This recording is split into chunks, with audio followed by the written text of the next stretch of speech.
அன்பர்கள் அனைவருக்கும் வணக்கம். பாக்ஸ் மீடியாவிலேருந்து நான் உங்கள் பாலா.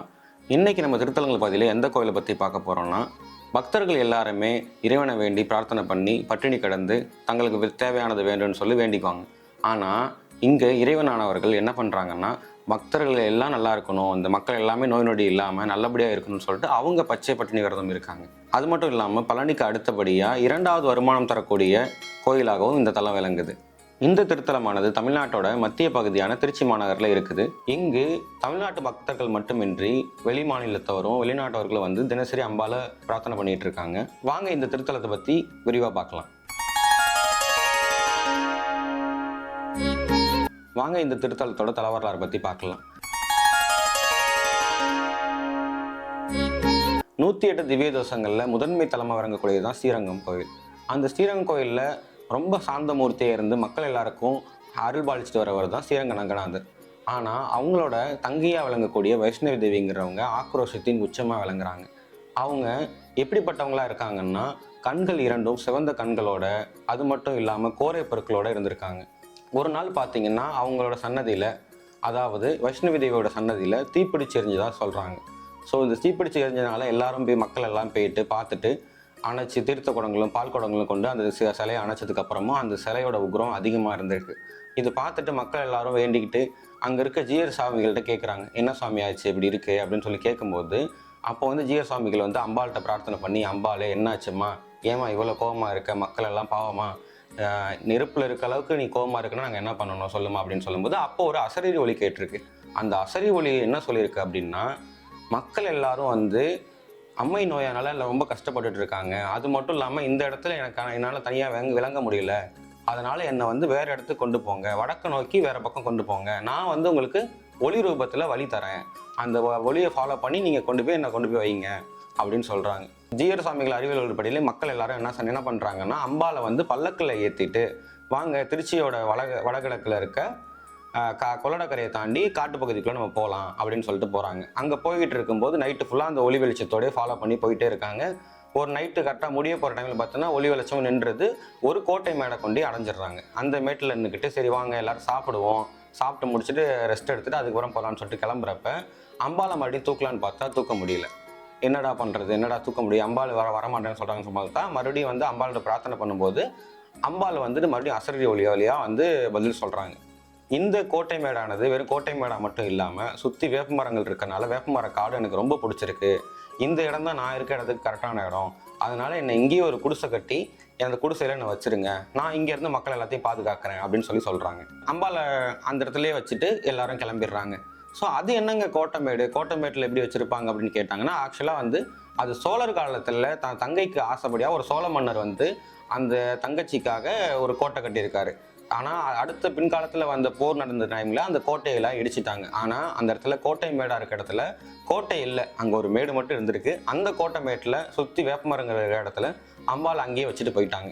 அந்த வேப்பமர காட்டுக்குள்ளேருந்து அம்பாள் வந்து எல்லா மக்களுக்கும் அருள்பாலிச்சு அங்கேருந்த நோயோடிகள் எல்லாத்தையும் நீக்கி, எந்த நோயினால அம்பாள் வந்து இங்கே வந்தாங்களோ அந்த அம்மை நோயை அம்பாள் போக்கிட்டு அந்த இடத்துல அருள்பாலிக்க ஆரம்பிச்சிட்டாங்க. காலங்கள் கடந்து அப்படியே போகுது. விஜயநகர மன்னர்கள் வந்து தென் தமிழகத்து மேலே போர் தொடுத்து போகும்போது இங்கே வந்து டென்ட் போட்டு இந்த அம்பாள்கிட்ட ஒரு பிரார்த்தனை வைக்கிறாங்க. என்ன பிரார்த்தனை அப்படின்னு கேட்டால், இந்த போரில் நான் ஜெயிச்சிட்டேன்னா உனக்கு நான் ஒரு கோயில் கட்டித்தரேன் அப்படின்னு சொல்லி வேண்டுதல் வைக்கிறாரு. அதே மாதிரி விஜயநகர மன்னர் வந்து தென் தமிழகத்து மேலே போர் தொடுத்து அங்கே வென்றுட்டு வந்துடுறாரு. வந்து முடிச்சுட்டு இந்த அம்பாள்கிட்ட நன்றி சொல்லிட்டு, நான் உனக்கு ஒரு நல்லபடியாக கோயில் கட்டித்தரேன்னு சொல்லிட்டு ஒரு நல்ல கோயிலை கட்டி கொடுத்துட்றாரு. அந்த கோயில் தான் இப்போ இருக்க சமயபுரம் கோவில். இப்போ அந்த பழைய கோயில் எங்கே இருக்குது அப்படின்னு கேட்டிங்கன்னா, சமயபுரத்துலேருந்து 3 கிலோமீட்டர் தொலைவில் ஆதி மாரியம்மன் கோயில் என்ற பெயரில் அந்த ஆதி மாரியம்மன் நமக்கு காட்சி தராங்க. அங்கே பார்த்தீங்கன்னா கல் விக்கிரகமாக இருந்து அம்பாள் வந்து எல்லாருக்கும் ஆரம்பிச்சுறாங்க. அந்த விக்கிரகம் தான் ஸ்ரீரங்கத்திலேருந்து கொண்டு வரப்பட்ட வைஷ்ணவி தேவிங்கிறோட விக்கிரகம். இப்போ இங்கே இருக்க சமயபுரத்தில் இருக்கக்கூடிய சிலையானது வந்து மூலிகைகளாக செய்யப்பட்ட சிலை, கல் விக்கிரகம் கிடையாது. அதனால் வந்து அம்பாளுக்கு வந்து அபிஷேகங்கிறது ஒன்றும் கிடையவே கிடையாது. ஆனால் உற்சவர் அம்மனுக்கு வந்து அபிஷேகங்கள் எல்லாம் செய்கிறாங்க. எல்லா அம்பாள் கோயில்களிலும் அம்பாவோட பிரசாதமாக குங்குமம் தரப்படுது. ஆனால் இந்த அம்பாள் கோயிலில் மட்டும் அம்பாவோட பிரசாதமாக விபூதியை பிரசாதமாக தராங்க. இந்த விபூதியை பூசிக்கிட்டா உடம்புல இருக்க தீராத நோய்கள் எல்லாமே தீரணும், தோல் சர்வ சம்பந்தப்பட்ட எல்லா நோய்களும் தீரும் அப்படின்னு சொல்கிறாங்க. அதே போல் இங்கே எல்லா நோய்களுக்கும் ஒரு வேண்டுதல் இருக்குது. அந்த வேண்டுதலை பண்ணால் அம்பாள் வந்து அந்த நோயை விடுவிச்சு தருவாங்கன்னு சொல்லிட்டு இந்த ஊர் மக்களால் நம்பப்படுது. இதுவரை கோயிலோட வரலாறை பற்றி பார்த்தோம். இப்போ கோயிலில் நடக்கக்கூடிய முக்கிய பண்டிகை திருவிழாக்களை பற்றி நம்ம பார்க்கலாம். சமயபுரம் என்றாலே மாசி மாதம் நடக்கக்கூடிய பூச்செரி திருவிழாவும் அன்றைய தொடங்கி நடக்கக்கூடிய சித்திரை தேர் திருவிழாவும் தான் முக்கிய பங்கு வகிக்குது. பூச்செரி திருவிழா நடக்கும்போது தான் அம்பாள் வந்து பச்சை பட்டினி விரதம் இருக்காங்க. அதாவது மக்கள் எல்லாரும் நல்லா இருக்கணும், நோயடிகள் எல்லாம் இல்லாமல் மக்கள் எல்லாரும் நல்லா இருக்கணும் அப்படின்னு சொல்லிட்டு அம்பாள் இந்த டைமில் நமக்காக பச்சை பட்டினி விரதம் இருக்காங்க. இந்த பச்சை பட்டினி விரத காலங்களில் அம்பாளுக்கு வந்து ஒரு வேளை மட்டும்தான் நைவேத்தியமானது நடைபெறுது. இந்த காலகட்டத்தில் அம்பாளுக்கு இளநீர், நீர்மோர், அரிசி மாவு, கரும்பு இது மாதிரி போன்ற குளிர்ச்சி தரக்கூடிய பொருட்களை வந்து அம்பாளுக்கு நைவேத்தியமாக படைக்கிறாங்க. இந்த பச்சை பட்டினி காலத்தில் அம்பாலே நமக்காக விரதம் இருக்காங்க அப்படின்னு சொல்லிட்டு அவங்க மேலே ஒரு தூசி துரும்பு கூட படக்கூடாது அப்படின்னு சொல்லி ஊர் மக்கள் எல்லாம் அன்பு செலுத்துகிற வகையில் அவங்க ஊர்லேருந்து பூக்கள் எல்லாத்தையும் கலெக்ட் பண்ணிட்டு வந்து அம்பாள் மேலே சாத்துறாங்க. இப்படியாக இவங்க கொண்டு வர பூக்கள் எல்லாமே அம்பாளோட கழுத்து பகுதி வரைக்கும் நிறைஞ்சு காணப்படும். அதை நம்ம எல்லாரும் போய் பார்த்து மகிழலாம். இந்த பூச்செரி காலத்தில் அம்பாளுக்கு செவ்வரளி, தென்னங்குருத்து, தாளம்பூ, மல்லிகைப்பூ மற்றும் இதர பூக்கள் எல்லாமே அம்பாளுக்கு சாத்துறாங்க. இந்த பூச்செரி காலத்துல அம்பாளுக்கு பலியிடுதலும் கிடையாது, முடிக்காணிக்கும் கிடையாது. இது மட்டும் இல்லாம அரசாங்க சார்பில் விஐபி தரிசனத்தை கட் பண்ணிட்டு மக்கள் அனைவருக்கும் பொது தரிசனத்தை கொடுக்குறாங்க. இந்த பூச்செரி திருவிழா முடிஞ்சதுக்கு அப்புறம் நடக்கக்கூடியதான் சித்திரை தேர் திருவிழா. இந்த சித்திரை தேர் திருவிழா ஆனது என்னைக்கு நடக்குதுன்னு பார்த்தீங்கன்னா சித்திரை மாதம் முதல் செவ்வாய் அன்று சித்திரை தேர் திருவிழா நடக்குது.